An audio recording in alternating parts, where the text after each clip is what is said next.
Os Estados Unidos estavam se expandindo pelo território da América do Norte. Sua economia era próspera. No sul, o algodão. No norte, a indústria. Mas a nova nação estava dividida. Numa terra onde todos os homens eram iguais, 4 milhões de negros americanos viviam como escravos. O algodão tropical se deu bem nos estados do sul da América. Era fácil cultivar suas valiosas e macias fibras. Em 1830, a América produzia metade do algodão mundial. Em 1850, quase 3/4. Chamado de ouro branco, o algodão financiou um novo e luxuoso estilo de vida no sul.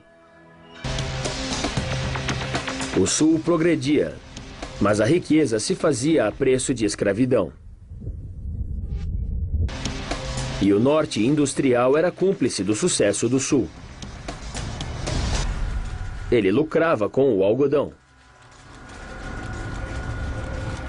E fechava um olho à escravidão. Nos anos 1850, a explosão do algodão transformou a América. Mas era uma bomba relógio. O sul rural plantava o algodão e o norte industrial o transformava em tecido. E os dois lucravam. Em setembro de 1850, uma nova lei anti-escravos fugitivos trouxe a brutalidade da escravidão do sul para o norte.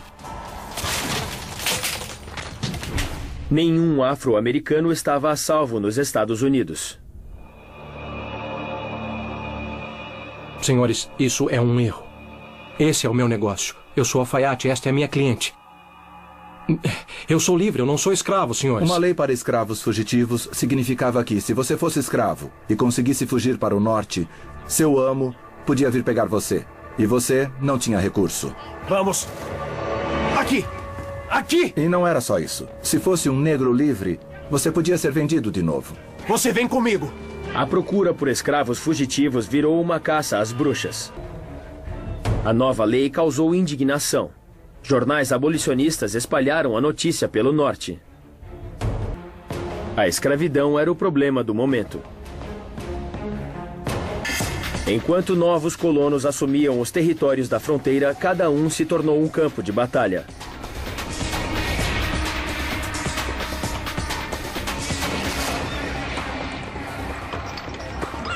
No Kansas, um protesto pacífico degenerou em violência.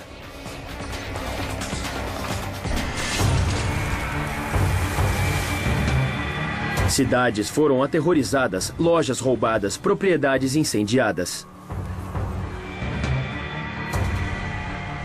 Nem o norte nem o sul recuaram. A divisão entre norte e sul era uma chaga aberta. O Kansas sangrou 2 anos. Mais de 200 pessoas foram mortas. A América estava a caminho da guerra. No sul, a escravidão era um estilo de vida, mesmo para quem não tinha escravos. Forças anti-escravistas do norte ameaçavam o que muitos encaravam como seu direito. A irritação no sul crescia a cada dia. O norte se dizia moralmente superior, mas também enriquecia com o algodão. Em outubro de 1859, as ações do radical abolicionista John Brown fizeram a crise crescer. Ele planejou levar a luta ao coração do sul e preparou a captura do arsenal de Harper's Ferry, Virgínia. Brown queria armar os escravos e liderar uma rebelião. Mas o plano de Brown dependia da adesão de escravos à luta. Ele precisava de um pequeno exército para carregar tantas armas. Sem o reforço de escravos, a missão era suicida. Quando a notícia se espalhou, as pessoas da cidade atacaram o arsenal. Nenhum escravo sequer seguiu Brown e seus homens. Apanhado, foi forçado a fugir. Os fuzileiros navais chegaram de madrugada e invadiram o arsenal, comandados pelo coronel Robert Lee. Os soldados os venceram.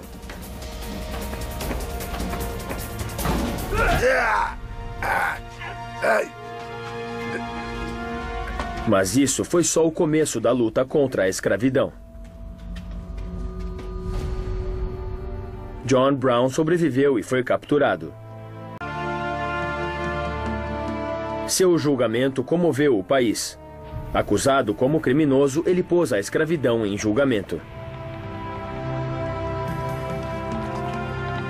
Brown foi condenado por traição e sentenciado à morte. Um terrorista no sul, um mártir no norte. Enquanto o país se preparava para eleições presidenciais em 1860, muitos temeram pela sobrevivência da nação. Em Chicago, em 18 de maio de 1860, um improvável candidato venceu a indicação para a presidência pelo Partido Republicano. Abraham Lincoln só era conhecido por ter perdido 2 eleições para o Senado. Lincoln odiava a escravidão, mas estava desesperado para manter a nação unida. O país foi às urnas em 6 de novembro de 1860, com muita coisa em jogo. Lincoln foi eleito presidente de uma nação à beira da Guerra Civil. Convencidos de que ele aboliria a escravatura, o Sul se rebelou e os estados sulistas ameaçaram deixar a União. O Norte apoiava Lincoln, mas em cidades do Sul, como Atlanta, os jornais falavam em guerra. Vamos lá! Queime! É isso! Não deixe nada! Que as consequências sejam quais forem. Mas o Sul jamais se submeterá à humilhação e degradação representados pela posse de Abraham Lincoln. O Sul sabia que Lincoln ia vencer e que seria simplesmente uma questão de tempo antes de haver uma secessão. O Sul não queria ser parte da União com Lincoln na Casa Branca, mas enquanto se preparava para assumir, Lincoln estava determinado a evitar a Guerra Civil. Em 20 de dezembro de 1860, a Carolina do Sul se declarou independente da União, logo seguida por 10 estados escravagistas. Quando Lincoln celebrou a vitória, a sombra da guerra cobria a América. Em fevereiro de 1861, poucas semanas antes da posse, nasceram os Estados Confederados da América. No dia de sua posse, relutantemente, Abraham Lincoln prometeu que os estados com escravos poderiam permanecer com eles. Mas já era tarde demais. Um virtual estado de guerra já existia. O Sul mobilizou um exército de 800 mil homens contra o da União, que tinha 2,5 milhões. 5 semanas depois, aconteceram os primeiros tiros entre os estados. A Guerra Civil será a mais mortífera da história americana.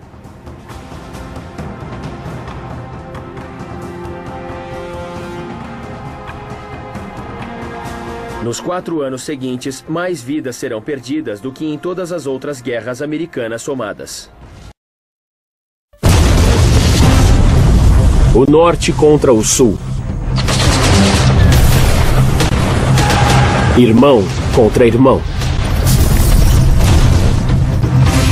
A Guerra Civil Americana é a mais sangrenta de sua história. A vitória vai exigir muito mais que poder de fogo no campo de batalha. Tecnologia, comunicação, logística. O que acontece por trás da linha de combate é que vai decidir essa batalha pelo futuro da América. Fogo! Guerra Civil. 1862. A Guerra Civil Americana está em seu auge. Norte e Sul estão em conflito pelo futuro da nação. Alimentando essa carnificina estava a profunda animosidade política que levou a essa guerra. Em um conflito duro que colocou irmão contra irmão, os estados do Sul estavam determinados a defender sua independência e seu sistema de escravidão. Mas o Norte não permitia que eles deixassem a União de Estados. Agosto de 1862. Mais de um ano de guerra. O exército confederado sulista do general Robert E. Lee prepara um grande ataque contra as forças da União na Virgínia. Sua prosperidade é construída em torno de um único cultivo: o algodão. Conhecido como o ouro branco, o Sul produz 2/3 do fornecimento mundial de algodão. Ele traz extraordinária riqueza aos estados do Sul. Mas sua riqueza é construída às custas de escravos.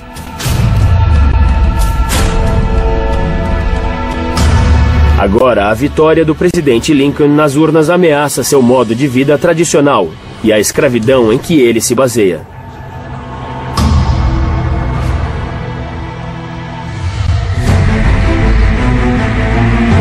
Ao invés de se submeter às regras do Norte, o Sul decide lutar. Ele quer uma nação separada.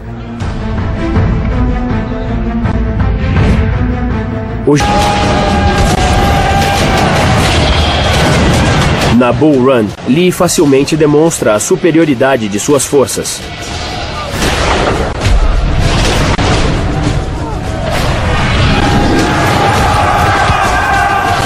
Em uma batalha que durou apenas 10 minutos, o 5º Regimento de Nova York do Norte perde mais homens que qualquer outro regimento durante toda a Guerra Civil. Em frente! Fogo! Determinação e conhecimento do local dão ao Sul sua maior vitória na guerra.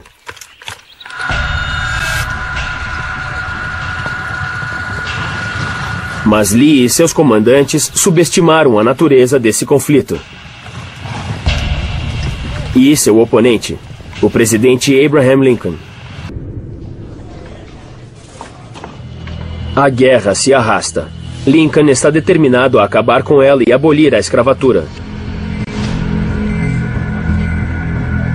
Em setembro de 1862, ele dá um ultimato ao Sul: voltem para a União. Ele ameaça liberar escravos do Sul à força se eles recusarem. Mas, tendo provado da independência, o Sul não quer se juntar novamente à União, onde a escravidão estaria em risco. Eles rejeitam o ultimato.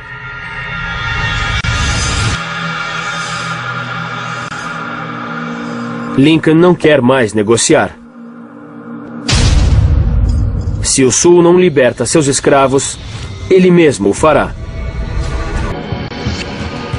Em 1º de janeiro de 1863, Lincoln proclama a abolição da escravatura nos estados rebeldes do Sul.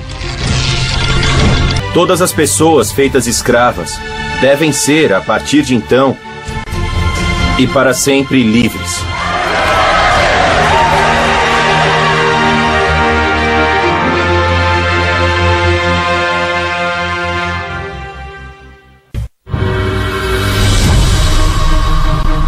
Disparar! Logo depois da emancipação dos escravos pelo presidente Lincoln, soldados negros americanos correram para se alistar na União. Em frente! Quase 200 mil se alistam até o fim da guerra. A proclamação extinguindo a escravidão muda a dinâmica da guerra. Vai! O exército da União se torna uma força pela libertação, agora lutando para acabar com a escravidão. Mas em 1864, a guerra continua em um impasse.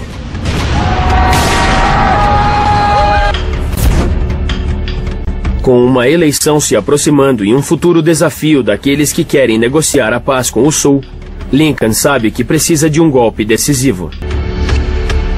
Lincoln põe toda a força industrial do Norte em torno de um único ataque. O homem que vai liderar a carga de Chattanooga a Atlanta, o general William Sherman, tem ordens de não parar por nada.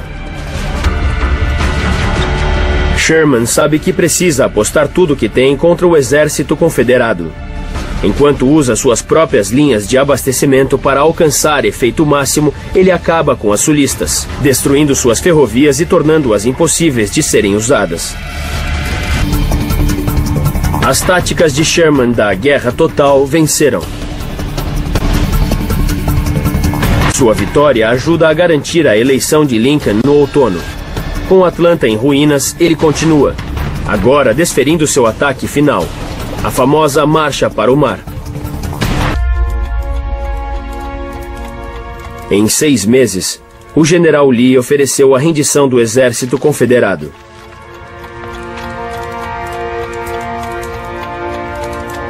A rebelião acabou.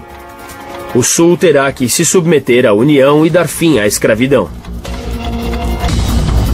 Para o comprometimento da Confederação, sua infraestrutura logística inferior não foi páreo para a máquina de guerra invencível do Norte. O centro industrial, a infraestrutura férrea crescente, a rede telegráfica, tudo deu a vitória ao Norte.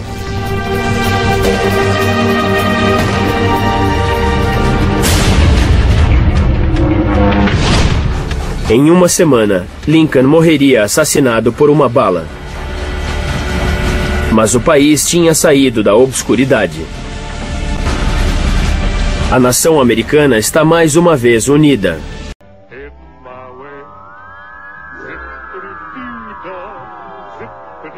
Então aqui é os Estados Unidos.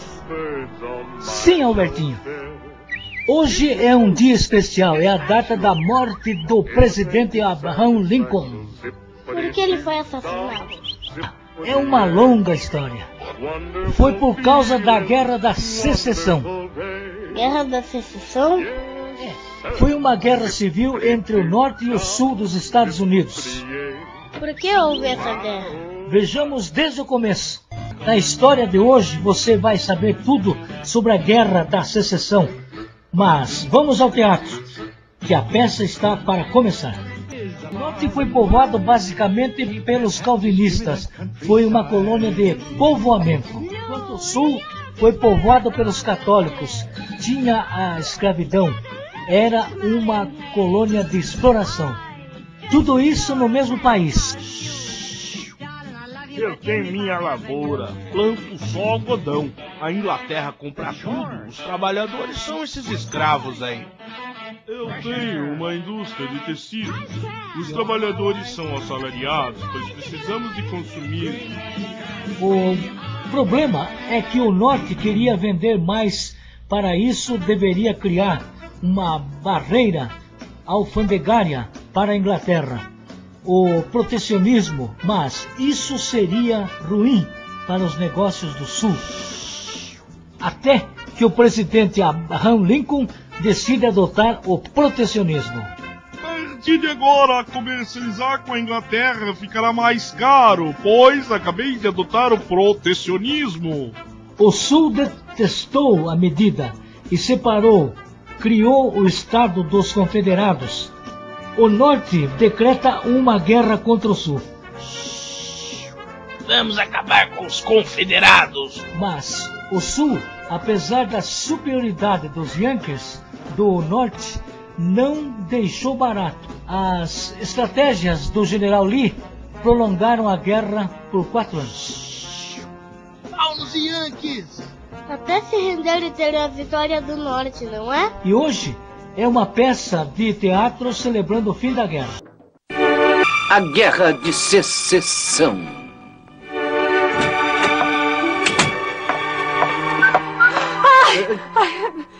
O que foi? Ai, que susto você me deu. Eu pensei que era um soldado do Norte. Não se lembra que combinamos que íamos acabar com os soldados do Norte, o seu pai, o Mortimer, todos, para tentar nos defender? É verdade. Bom, mas de qualquer modo está triste. O que tem? É que eu não consigo entender o sentido dessa guerra. Por que estamos brigando? Por quê? Não, é muito simples. Os do Norte querem que os negros sejam libertados e nós todos queremos que continuem sendo escravos. Eu sei disso. Olha, você não deveria estar no campo de batalha. Sim, eu fui, mas eu não gostei muito, não. Muito barulho, bala, baioneta, canhão. Não. Prefiro ficar por aqui, que é mais tranquilo. Os homens como meu pai, como meu noivo, estão no campo de batalha arriscando a vida. Já disse Washington. Uns gostam dos olhos, outros da ramela. General, força! Força, general, papai! força! Isso. Papaizinho. General. Mortimer, o que aconteceu? Foi isso, my darling. Os do norte se disfarçaram como os nossos e nós perdemos. O pior é que os nossos fugiram. Mas não fica assim. Deixa estar, filha. Deixa estar. Eu vou mandar fuzilar todos os que fugiram do campo de batalha. Papai, você tem que descansar, querido. Venha, venha. Cuidado. Isso assim, cuidado, hein, papai? Isso.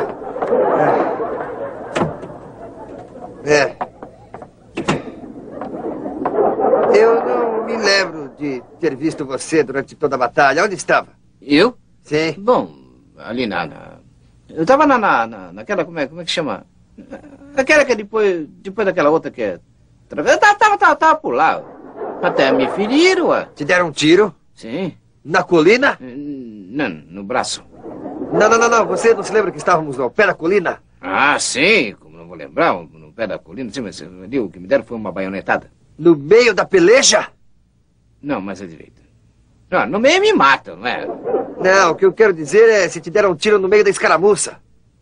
Bom, na verdade, foi entre a escaramuça e o fígado. Bom, o negócio é que eu não posso nem envolver o braço, olha. Sei. Vamos ver. De que tamanho eram as carabinas do inimigo? Não, era mais ou menos assim. Tinha uma que era desse tamanho. Tá bem, eu não estive na batalha, nem estou ferido. Mas, por favor, não vá dizer ao general que... Papai, por favor, você precisa descansar. Vem comigo, vem. Mortimer, por favor, não vá contar pra ele. Cuidado. Papaizinho, você precisa voltar pra cama. Só um pouquinho. Você é um bom amigo. Mortimer, eu te prometo que se... Cuidado pelo braço. Deixa aí. Papai, por favor, papai, você precisa descansar. Tudo bem, já me sinto melhor. Deixa, eu já estou bem. Todos os meus... Não era o outro, o braço ferido? É, para variar.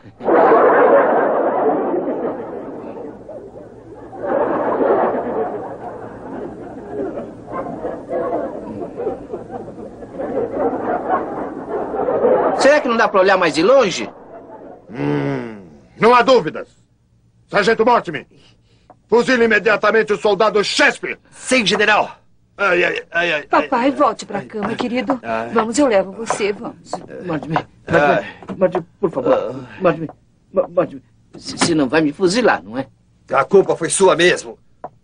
Podia ter evitado isso. Como? Morrendo no campo de batalha. Tá morrendo, não. Isso dá no mesmo. Mas eu acho que tem outra solução. Qual? Se disfarçando de negro. Quê? Sim. Olha, você se disfarça de negro. E eu digo ao general que comprei vários escravos. Você sabe, o general não enxerga muito bem, ele é meio cegueta. Eu garanto que ele nunca te reconhecerá. É isso. Disfarçado de negro.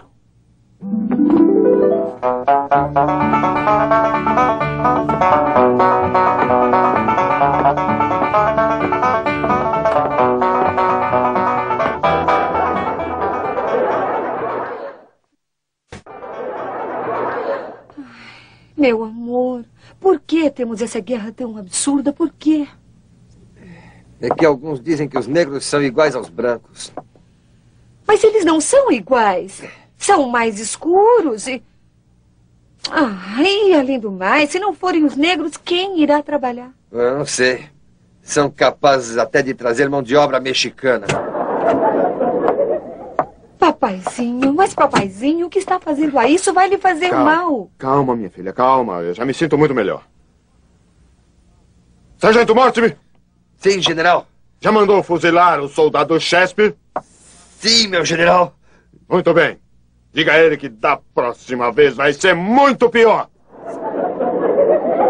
Sim, meu general. Bom, e quanto a vocês dois?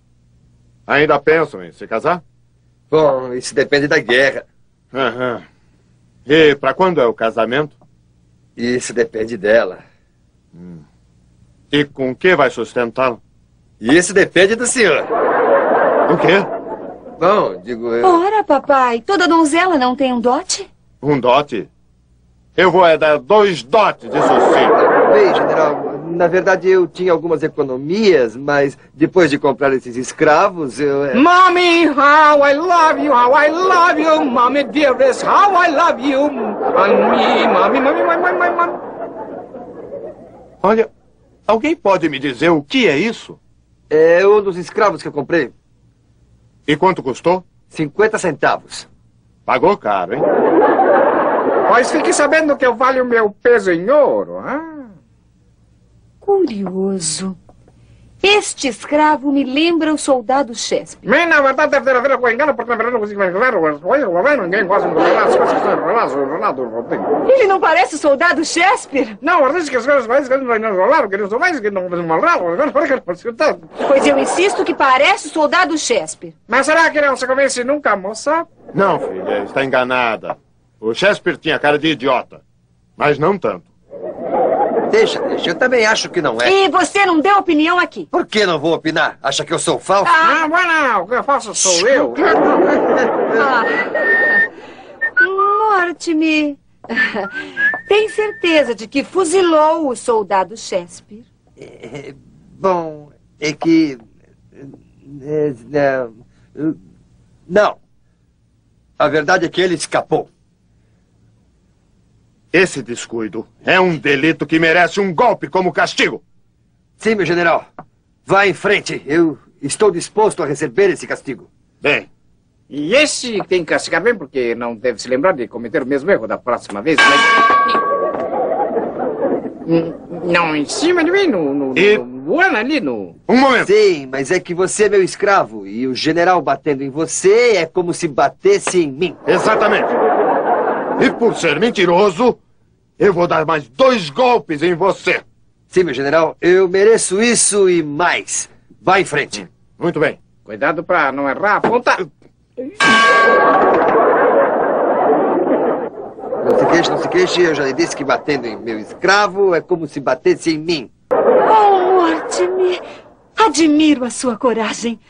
Suportar todos os golpes sem dar um só gemido. Comigo é assim. Hein? Oh, papai!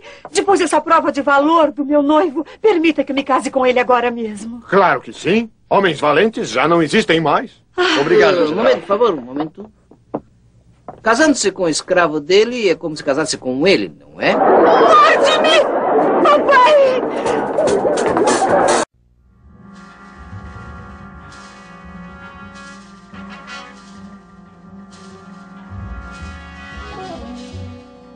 Até fins da década passada, a Ku Klux Klan era a mais poderosa de todas as organizações racistas e secretas dos Estados Unidos.